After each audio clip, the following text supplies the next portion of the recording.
ជំរាបសួរគ្រូខ្ញុំបានឈ្មោះថាអង្គណៈមកពីក្រុម SV34 នេះខ្ញុំមកធ្វើ lab ដែលគ្រូបានដាក់ឲ្យឈ្មោះថា strong password ឥឡូវខ្ញុំមកចូល command មួយ sudo avt update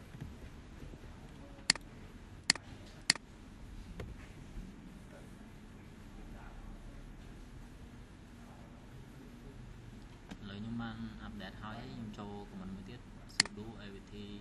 install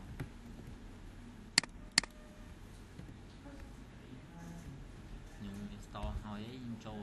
command មួយឈ្មោះថា sudo vim etc secure ខ្ញុំមាន milan 8 credit ដក1អានេះដក1ហើយអានេះដក1ដែរហើយ o credit នេះដក1ដែរខ្ញុំចុច c ចុច b ចុច w q ដើម្បីចាក់ចេញមកហើយខ្ញុំបង្កើត user មួយទៀតadd user មួយឈ្មោះថា asi 25ខ្ញុំដាក់ password 1 2 3អានេះ1 2 3ដែរខ្ញុំ enter ហើយខ្ញុំហើយខ្ញុំទៅ sudo password វាមួយទៀត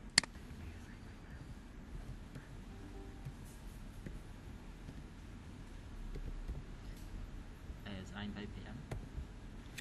2 3កន្លែងដោយសារខ្ញុំដាក់ password 1 2 3វាងាយពេកវាអត់ strong ខ្ញុំជាងដាក់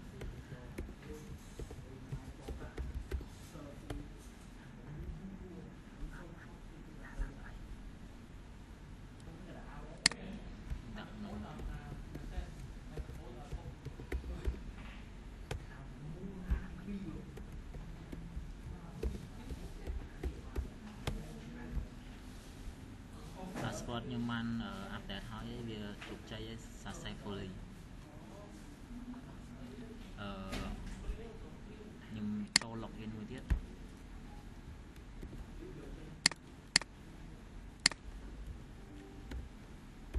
login ចូល ASI 25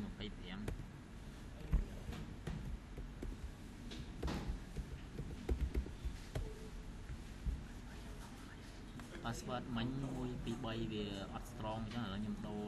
ដាក់ឲ្យវាមានលេខមានអីអញ្ចឹងមានអក្សរធំទូចអញ្ចឹងហើយខ្ញុំដាក់វា strong ហើយខ្ញុំមាន